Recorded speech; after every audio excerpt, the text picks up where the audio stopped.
Unang-una, para makikita mo yung total picture, 500 billion, 4 trillion pesos po ang ipapasok natin dito sa mga social amelioration program. Alright, magandang araw po sa atin lahat mga kabayan. So ang ating pag-uusapan ngayon ay patungkol sa ayuda na nakalaan para sa 2024 budget, which is baka pipirmahan na ni Pangulong Marcos ngayong linggo, either ngayong araw, bukas o sa Friday mga kababayan po natin, dahil kakadating niya lang galing Japan. Dahil naglaan naman ng budget itong BICAM ng 500 billion. Hirap pang kita ng laking pera, no?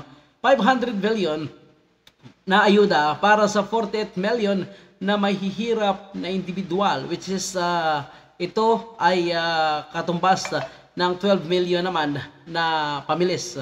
So yan naman ang makakatanggap ng 5,000 na cash assistant bawat isa. So kumputin natin mamaya yan mga kababayan po natin kung magkano nga ba ang total, kung 48 million times 5,000 ang ma-receive ng bawat isa. Ito ba ay total na 500 billion? Mamaya alamin po natin yan mga kababayan po natin. Pero bago pa natin, yan, isa-isahin po natin, pakinggan muna natin itong kanyang naging actual na interview. Ito mga kababayan po natin, baka sabihin nyo kasi na fake news, para malaman nyo na galing talaga kay Martin Romualdez ang pahayag na umano'y mamimigay sila ng ayuda. Speaker, ano ho yung bago na naiisip o ano ho yung sa tingin ninyo yung paglalagakan ng mas malaking pondo bilang tulong sa mga may hirap nating kababayan? Unang-una, para makikita mo yung total picture, 500 billion, 4 trillion pesos po ang ipapasok natin dito sa mga social amelioration program. At ini-introduce din natin itong initiative ng ating Congress, the House of Representatives, ang bagong programa na tinawag namin AKAP o Ayuda sa Kapos ang Kita Program. Isang direct cash assistance, so, hindi lang sa mga indigent pero sa mga sinasabi natin mga kumikita ng 23,000 pesos or below. Mga construction workers, mga drivers, kaya nakikita po natin na although hindi sila indigent, pero kasi mababa lang ang sweldo nila kung bigla na lang magkaroon ng bagyo o kalamidad. Sabagay. Kalamidad, Speaker, hindi nila alam kung lalapit sila at hihingi ng emergency loan o assistance sa SSS o GSIS. Kasi dadalawang isip sila kung papasa sila. Yan ang tao natin itong AKAP. Yung mga AKAPin natin, miski yung hindi yung mga indigent. Kaya mas malawak ang reach natin ngayon. We want to reach an additional 12 million households ang target ng beneficiaries ng AKAP. So, ayan po galing mismo kay Martin Romualdez ang pahayag na ito, mga kababayan po natin, na mamimigay umano sila ng tag 5,000 na cash assistant sa mga kababayan po natin o bawat isa na mababa ang sahod, na mababa umano sa 23,000 ang buwan ng sahod. Mga kababayan po natin, mukhang napakalaking budget ngayon ang kanilang nilaan. Sana ito ay matanggap naman ng ating mga kababayan dahil malaking tulong ito. Pero kung ikukumpara natin mga kababayan po natin sa nakaraan na administrasyon, noong Bayanihan 1, noong pandemic po mga kababayan po natin, namigay po ng 6,000, mayroong 8,000, depende po sa status ng buhay ng kada pamilya. Ang inilaan na budget doon ng administrasyong Duterte ay 140 million. Yan ang Bayanihan 1, 140 billion pala, billion mga kabayan po natin. At ang Bayanihan 2 naman ay 165 billion. A total of 305 more. Kasi I think 165.5 billion itong Bayanihan 2. So total natin ang 305.5 billion ang pundo nung pandemic na ibinibigay ng ating gobyerno bilang ayuda sa mga kababayang apektado nga at hindi nakapagtrabaho. So ngayon, mas pinalaki pa ang budget sa pandemic nung 2 taon ay 305. So for 2024, alone mga kababayan po natin is 500 billion. So napakalaking pundo ito at napakaraming beneficiaries. Ang lahat ba na 500 billion ay mapupunta sa sinasabi ni House Speaker Martin Romualdez na umano'y 40 million na mga individual na nangangailangan ang mababa umanong sahod.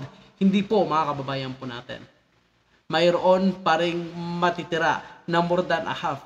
Kasi pag 48 million lamang times natin sa 5,000 ang makakatanggap nito, ay ang total nito, mga kababayan po natin, ay 240 billion lamang. So more than a half ay matitira.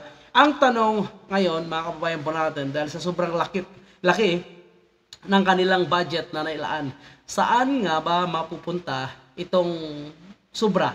Napakalaki ang sobra, mga kababayan po natin. May sobra pa na 460 billion. So sana ito ay ma-shoot naman sa ating mga kababayan, hindi ma-shoot sa bulsa ng ating mga kongresista. Okay.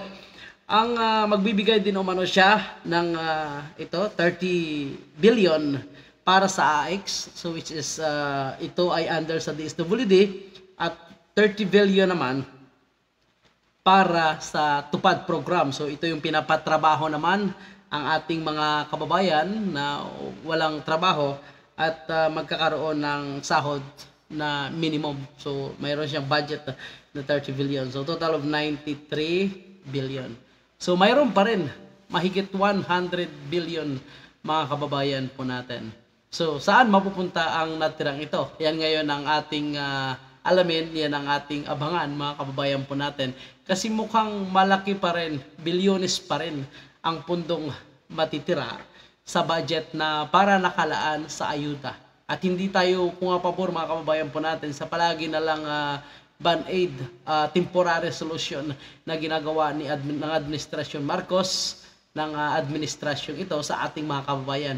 Kasi hindi kailangan ng ating mga kababayan ang palagi na lang temporaring ayuda, temporaring kumbaga nangangalamang sikmura, so temporary na lalagyan. Pero ang kailangan ng ating mga kababayan, ang pangmatagalan, long-term solution. Ito ba ang 500 billion o kalahating trilyon kapag ginamit ng ating gobyerno para sana maparami ang trabaho, para sana tuloy-tuloy ang trabaho ng ating gobyerno? Palagay ko is mas maganda kaysa palagi na lang magbibigay ng ayuda. For example, sa mga farmers po natin, bakit hindi na lang punduhan ng mas marami, bibigyan ng subsidiya ang mga farmers po natin, mas pagandahin ang mga irrigation, which is yan ay nabanggit dito sa kanyang naging interview, mga kababayan po natin.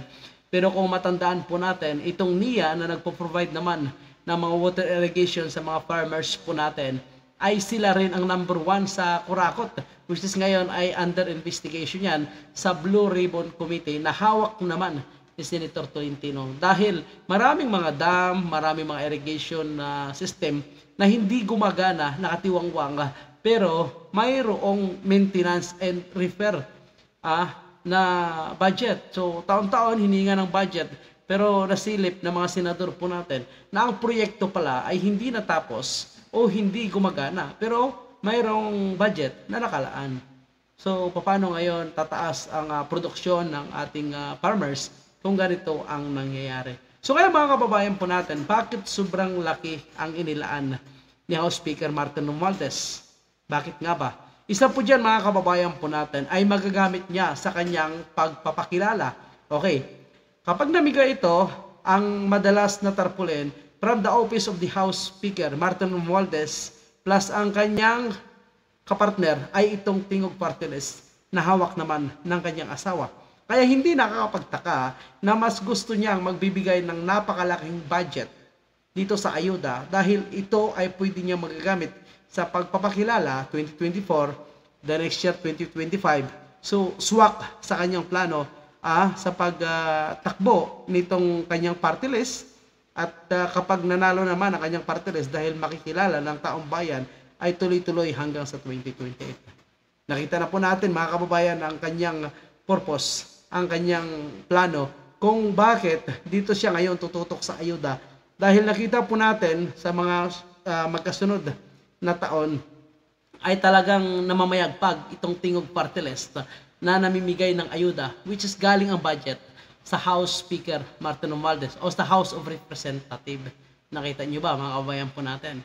So kung hindi magtatagumpay ang kanyang demolition job na ginagawa kay Vice President Sara, dahil nakita niya na maraming galit at nakita naman po natin na dinadagdagan niya ang kanyang mga troll, na alam natin na talagang troll kasi iba-ibang bansa ang mga location at hindi naman Pilipino ang mga nakalagay na pangalan at walang profiles.